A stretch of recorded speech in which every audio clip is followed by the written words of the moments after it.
One of the interesting things that I hear people talk about online and in my live streams and just in general with the Nintendo Switch 2 in this generation is how does it stack up and where is it going to be by the time we get to the same age that the Nintendo Switch 1 is right now? Can the Nintendo Switch 2 beat out the Switch 1? Can the Nintendo Switch 2 be one of the best systems of all time when it comes to games, when it comes to critical success, commercial success? What is happening with this system? What's the projection based off of what we're getting? Because usually you can see it pretty early. Most of the time when a system does really good, you kind of know from the beginning. The sales are there, the games are there, the critical acclaim is there, all of that is there.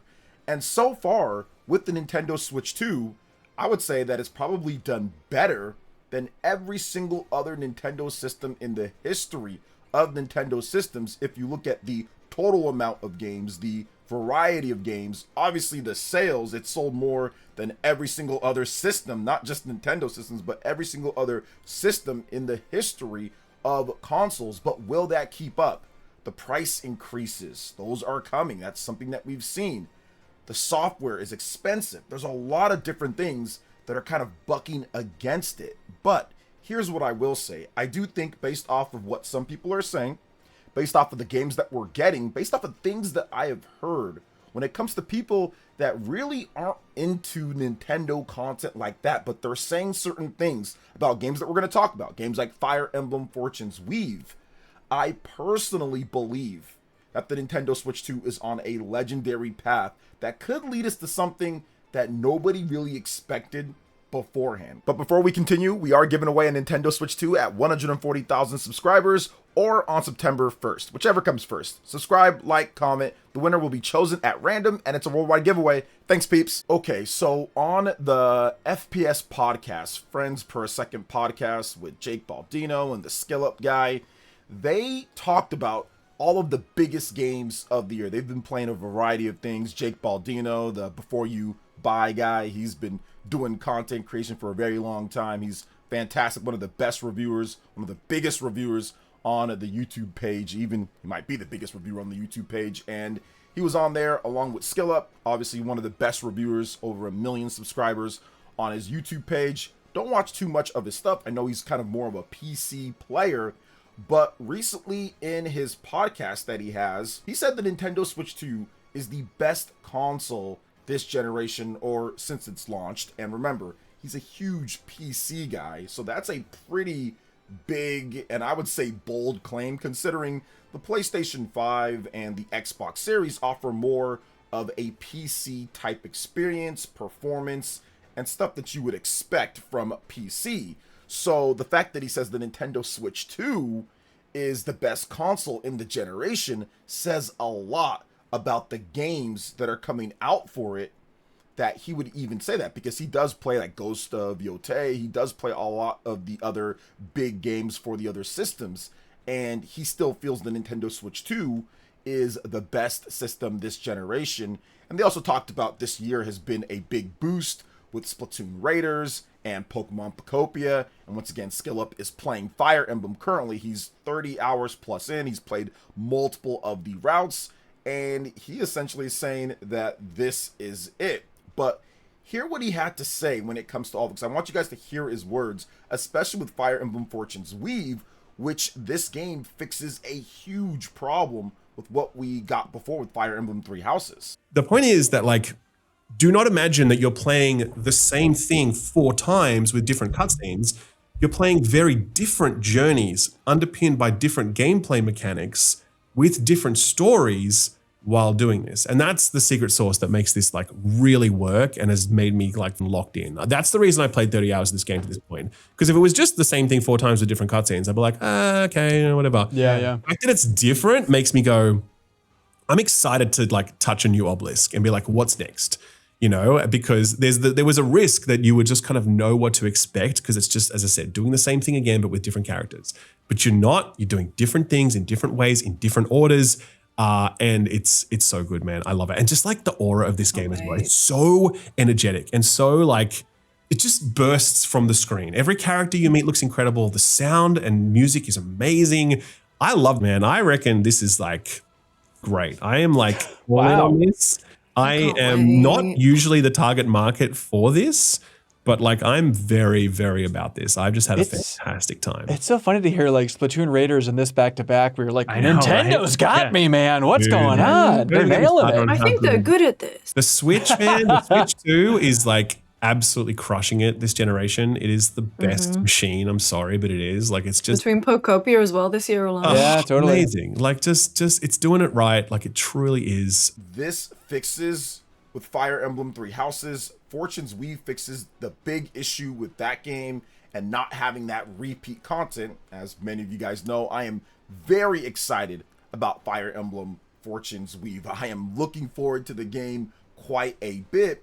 But if you look at it, when I say like a legendary path, that pretty much is saying every single year you have that big game of the year quality game. You have a game that's up there, that reviews really high. You have people that are excited about your platform picking it up. Last year, Mario Kart World, Donkey Kong Bonanza. These were two games that were reviewed great, and Donkey Kong Bonanza being nominated for many Game of the Year awards. And this year, it could be Fire Emblem. It could be Pokemon. Now, I don't think it's going to win.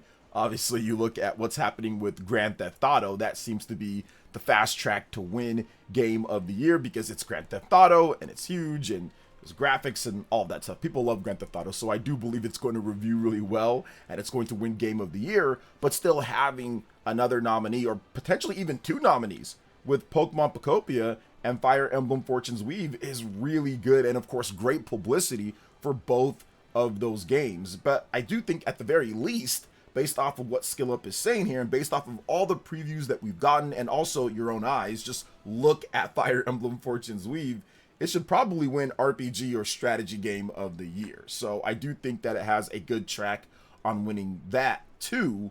And there's so many cool things about it. If you look at what makes the game awesome and how it kind of pushes the Switch 2 system itself, which we will detail in just a bit because it's just starting. Sometimes a lot of people, they want Nintendo to release everything all at once, right at the beginning. They want 3D Mario, they want Big Zelda, they want Smash Brothers, they want 2D Mario, they want all of that back to back to back to back. And it's just not feasible. You've got to spread things out over the course of some time. You got to let things play out. You've got to develop the games. But I do think, once again, Fire Emblem Fortune's Weave, we got that this year. We're getting that soon. And of course, what Nintendo did last year, they're building something absolutely legendary here. It is crazy what's going on. With Fire Emblem in particular, things that I've noticed that are kind of just like different is the character designs. Incredible stuff that we've got going on here. Not just the main characters, the different lords, the party members, just the overall vibe bursting with flavor and care. That's different. And I think that's the big thing here that you get when it comes to Nintendo Switch 2 is that it's just different than what you see in other places. Sure, you can have a game like Persona or Metaphor Refantasio or other big RPGs that are fantastic, but who is making a strategy RPG with a fantasy setting, with the scope and scale, the amount of voice actors and things like this? Like, nobody is making this type of game because strategy RPGs historically don't sell great. So Fire Emblem is kind of like one of one, and that's essentially what most people have said that have gotten their hands on this game. There's really nothing else like it in the strategy RPG genre. So it's just great to see that Nintendo feels that it's worth investing what they invest. But I think it's more about the variety and the diversity within what you're going to get, more so than it's selling like Mario or Zelda. It doesn't have to. They just want to provide some type of varying variety of games so people that maybe don't like this or that say, okay, I'll pick it up for this game and maybe I'll try out those other games that have came out. So I do think that that's what Fire Emblem does, and it's doing that very good so far based off the previews. Many people saying that they're going to go out there and buy a Nintendo Switch 2. Now with Fire Emblem Three Houses, that was criticized a lot for its visuals. Nintendo Switch 2 here completely fixes that. Fortune's Weave is a big upgrade in that department. I think the Nintendo Switch 2 gives you just enough with its RAM and its processing power, the DLSS. The system is a lot more capable. So you're able to do things that you could not do with the Nintendo Switch 1. And Fire Emblem being that huge type of game that they're trying to make it to be, I think it was a bit rough when it comes to them going from the Nintendo 3DS with Intelligent Systems to the Nintendo Switch 1. That was a huge jump for them, and I think they were still grasping the technology and kind of what's going on there. But now from Fire Emblem Three Houses to Fire Emblem Engage and now to Fire Emblem Fortune's Weave, they've been working on a very similar type of system, but now just with boosted power, almost like buying a new PC that has a better graphics card in there compared to having a completely different system. So I think that is exactly what we're seeing here, and why Fire Emblem Fortune's Weave obviously looks significantly better than what we saw with Three Houses. Huge bump up in power and just getting better at your craft, getting better at what you're doing when it comes to HD visuals. So that's awesome too. Now let's talk about this, because I do feel that Nintendo Switch 2, right now at this point, it's well on its way to being the best Nintendo system of all time and being one of the best systems of all time at this point, which is obviously something that some people were trying to downplay last year. You saw videos, you saw things, and I think that's the reason why I'm making some of these videos like this, because you see the narrative when it comes to what's happening here shift, which that narrative was never really actually completely truthful to begin with. There was a lot of people trying to take advantage of the situation and get clickbait and make more money off YouTube while lying to their audience. I mean, we saw that last year with certain people where they'd be saying that, you know, the Switch 2 buyer's remorse is real, and they go and cherry pick certain comments from people from who knows where that was. Whereas most people, if you looked at the reviews on Amazon or Best Buy, any of the verified reviews of people who actually purchased the system and what they were saying, it was completely different. The ratings were a lot higher. So a lot of those lies and a lot of those people that were manipulating to try to make a quick buck off of that, they've pretty much been silenced at this point. People aren't watching them like that. They're not getting the type of views that they're getting. Is because a lot of it was nonsense to begin with, and they had no intention on playing the system and judging for themselves. They were just looking to try to make as much money as possible. And that narrative has completely crumbled to this point to where it's actually kind of laughable to look back at some of that stuff. Considering the Switch 2 strategy has been pretty much the same for the most part since it launched. Nintendo hasn't changed up too many things. A couple things here and there that were big, like the digital versus physical pricing, but for the most part, same strategy going forward when it comes to that. But it's on the legendary path.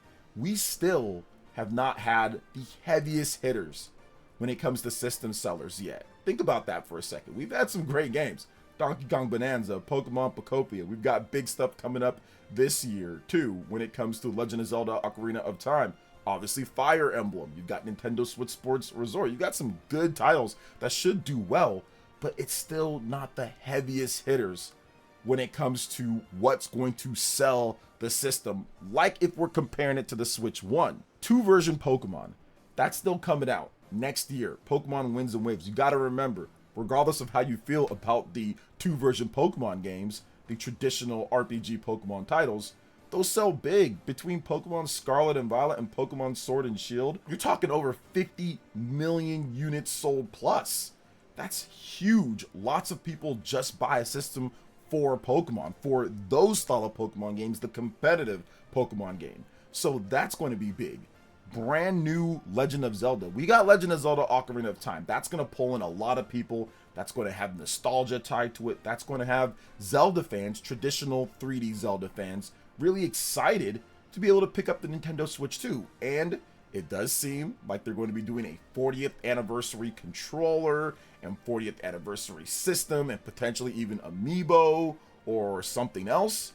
I do believe that that's going to be a huge system seller type of game, but it's still not the next brand new Legend of Zelda, which I do believe both of these games, the new one and this one, are in development concurrently. I do believe Nintendo probably outsourced or got someone to help them. Not saying that it's a completely outsourced game for Legend of Zelda Ocarina of Time remake, but I do believe that they got someone else to help them with that game. And I do think that the Zelda team is big enough and Nintendo is big enough to have a remake and a brand new Zelda game in development at the same time. So I believe that's happening, and I think that we don't go another year or so without the next Legend of Zelda game being announced. And I wouldn't be surprised if they do say, hey, we are also working on the next major Legend of Zelda game, and just kind of give like a tease like they did back in 2019 and shocked people when they said, hey, we're developing a sequel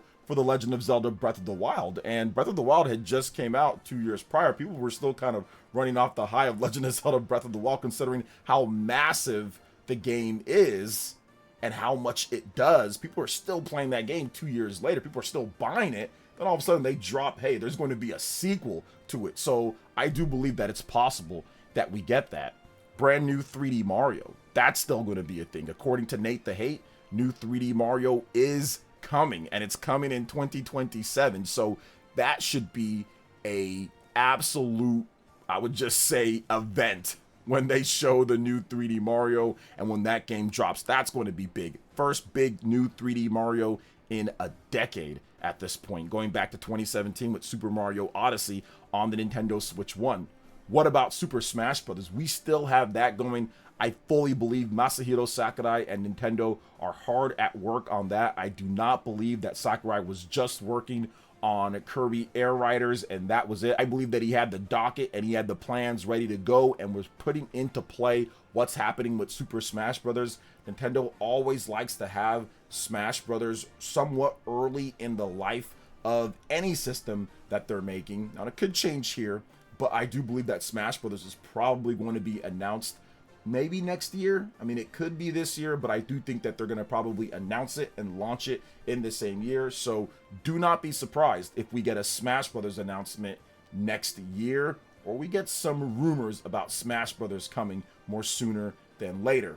You still have Animal Crossing, which is a 50 million unit seller on the Nintendo Switch 1. That is a huge franchise, and it's helped boost even the status of a spin-off like Pokemon Pocopia, for example, or Tomodachi Life. A lot of people that are into these type of games are waiting for the big one, which is Animal Crossing. So imagine what that can do on the Nintendo Switch 2, having that type of franchise on there with a brand new entry. Animal Crossing is massive, and Nintendo even pointed out that the Animal Crossing Switch 2 edition helped out when it comes to sales. And then you still have big multiplayer Splatoon. That's still a thing. I know we got Splatoon Raiders and that game is awesome, but that's a spin-off. We need to get the big multiplayer Splatoon, and that should be a $1 million+ seller instantly just in Japan alone. So I do believe that there's still the biggest and some of the best games Nintendo still hasn't even put out on the system, and that's why I say it's on a legendary path, because there's still a lot of the biggest system sellers, and we didn't even mention everything. How about a brand new, built from the ground up Mario Party game? Mario Party has been one of the bigger sellers on the Nintendo Switch 1, and we need to see what's happening with Mario Party. So there's even still something like that. Kind of just even goes beyond just the biggest sellers. You got to have the variety too, and Switch 2 still has cult hits that it can go to. Xenoblade Genesis is coming out next year. That's probably going to be one of the better selling, if not calling it right now, if not the best selling Xenoblade game. I am calling it. I think that that game has the opportunity, because of what it's doing, to be the best selling one and help out quite a bit. We have the leak of 2D Metroid. We know Metroid's not the biggest selling franchise, but 2D Metroid is still coming with that Ravenous situation that's going on. So maybe a direct follow-up to Metroid Dread. Maybe there's something going on there. And then they still have stuff that they can dig into the well to when it comes to IPs. Golden Sun, Kid Icarus, F-Zero. The amount of games here is staggering, and I think that's one of the reasons why it's on a legendary path. It's already done what it's done, despite not having some of its biggest system sellers, and I think it's going to continue to do very well going forward in the future. But what do you think about everything here that we talked about? Let me know in the comment section below. All right, peeps, that wraps it up for this video here. Thank you so much for watching. I do appreciate it. Please make sure you hit that like button, subscribe if you're someone new, click that notification bell, and check out my other Nintendo Switch 2 RPG content and more right here on screen. Thanks for watching, and we'll catch you for the next one. Peace.